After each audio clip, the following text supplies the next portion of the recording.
Right, g'day guys. In this video we're going to look at how to construct a tilted pyramid. This is a triangular pyramid. This is the given, but it's also in place ready for me to draw. So the base edge is going to be 50, right?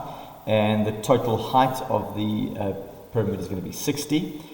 So obviously the tricky part to this is that it is tilted on point 2, okay? And it's tilted at 45 degrees. We are not using the axis of similarity method here. We feel it's a better method to have the auxiliary aligned with our top view, right? And therefore we feel like we can get more out of that auxiliary than it is if we were just using it to start the tilt. And then it's less compass work, it's less referring work around the page. We can just use our standard projection method. Okay, so auxiliaries in, so you'll have to draw this in as given. I'm not going to recreate this as it's to scale, it's perfect.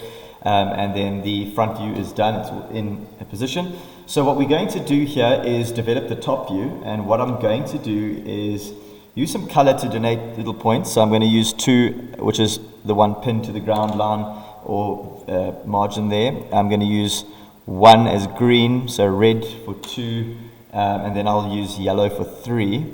The apex, let's add a color to the apex, why not? Let's use a blue. Okay, so I'll add a color to the apex. Let's do the same thing at the bottom here. So we got 1, I'm going to do in green. You can see my auxiliary is also in green. And we'll go 2 is going to be red, yellow is going to indicate green, and then my apex obviously blue. It's just nice to annotate this way so we can follow colors and numbers all the way around the page. So what I want to do is, because my top view is going to be aligned, which is really cool, it would mean then all I've got to do here is project these points across and in the direction of the tilt. So it's tilted over towards the right hand side of the page, and therefore I'm going to tilt over to the right hand side of the page, or draw my lines and my construction lines from 1 across to the right. I'm going to go 2 and 3 to the right, and I'm going to take my apex as well to the right hand side of the page. Okay, we are also needing not just to do a top view but a left side view, and remember we're in the first angle here, orthographic projection, which means that if I'm drawing the left side view, I project it to, if you like, a window or a plane that is on the behind the object. So if I'm going to draw from the left, I project and draw it behind. So you can imagine if we fold that window open or that plane open, it'll be projected on the right hand side. Okay, so we've projected these points, and we've because we are aligned with our auxiliary, and now we're going to bring those down from the top view. Okay, so let's bring down 3. Okay, so 3 from the base is going to intersect 3 there because we project 3 across, right? So I will go ahead and add 3 there. And let's get our color in. So we've got yellow. There's 3. Right, then let's go ahead and pull 1 down. 1's going to intersect over there, which is going to be our green. Let me do the colors first, and I'll come to numbers later. And then 2 won't move, because 2 is the point on which it pivots, if you like, on the margin, which we can actually call the ground line or ground plane. Okay, so that's where it's sitting. It's tilted on that point. And then what I'm going to do here is I'm going to also project down the apex. The apex is important, so we projected the apex across, and we bring the apex down, and you'll see the apex sits over there on that point over here. So now we've got 3, 2 remains where it is, 1 is projected across to there and aligned over there, and then the apex is aligned to there. So that is my apex. Now I go and join these all together, right? So we're going to go 3, 2, 1.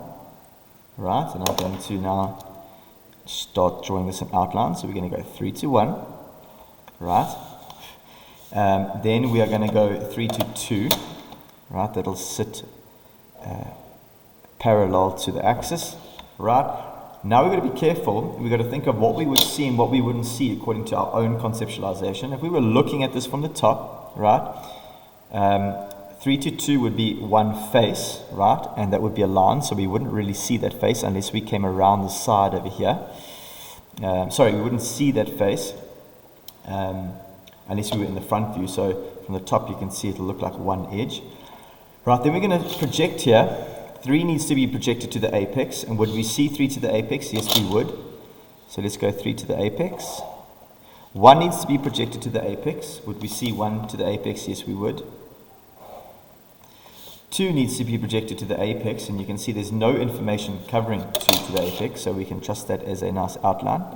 There's 2 to the apex. Now we've got a base. Remember, it's orthographics, it's solid geometry. We are needing to always show hidden detail, right? So we've joined 1 to 3, 3 to 2, but we don't have 1 to 2 on the base. So now I need to go and join those 2, but before I need to consider seen or unseen. Unseen from the top, so therefore I'm going to draw this in hidden detail. Okay, so that is my solid from the top view. I'll see 1A to 3. I'll see a portion of A2 to 3. A1 to 2 is behind there, so I won't see that, and obviously the base is also hidden from my view. Okay, now we're going to construct the left side view. All right, and what I want to do here is just use my normal orthographic projection. So I'm construction and method. So I'm just going to do a nice light margin. From there, I'll come across 10 mils, right, to create the next margin, which I could have just used my projection for 0.1, but that's fine. I'll just get it in place anyhow. Make sure that my ruler is sitting nice and flush. There we go. Set square, I mean. Okay, then where the axis intersect. So that will be our axis, right? And then another 10 mils to the next margin.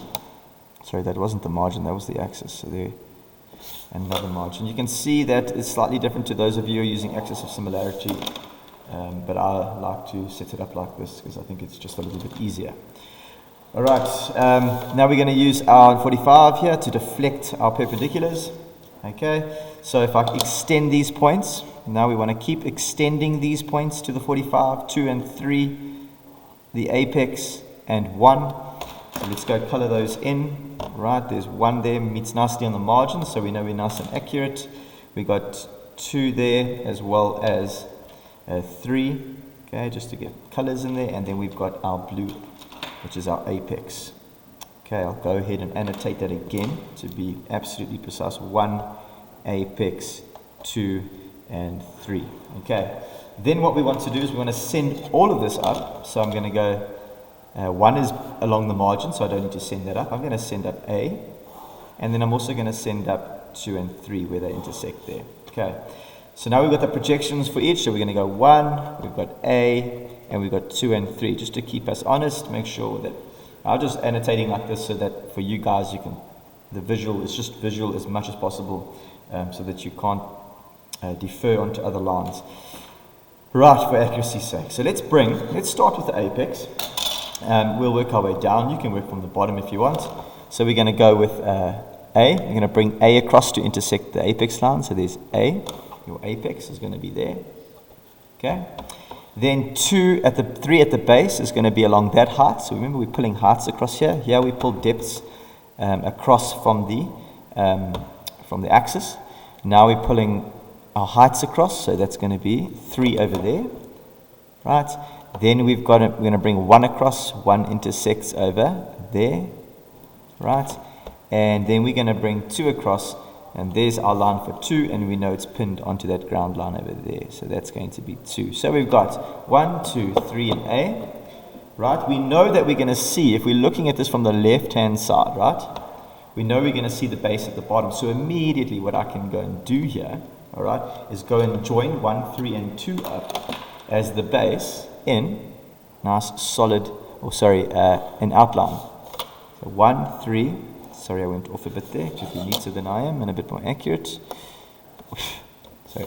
1, 2 to 3, 3 back to 1. Well, I went the other way, but anyway. So that base is absolutely visible. Then we need to connect. Remember, 1, 2, and 3 all need to go to the apex. 1 goes to the apex with no information covering it. 3 goes to the apex with no information or no part or face covering it. So that's good. Okay. Now 2 to the apex, you'll see runs through edges, which means that it's going to be in hidden detail. Okay. And then, as far as I'm concerned, we are done. Okay, so if we're looking from the left, we would see the base 1, 3, and 2, or 1, 2, and 3 exposed. It's tilted away from us, so if we were looking again, that's also from the left. then we would see 1 apex to 3. There it is, 1 apex to 3. And 3 and 2, you can see if I'm looking from this angle, there's no ways I'd be able to see around that edge to that surface. And you can see how that surface A3 to 2 goes around the side there. Well, that's your left view. That is, your triangular pyramid, sorry. Well done.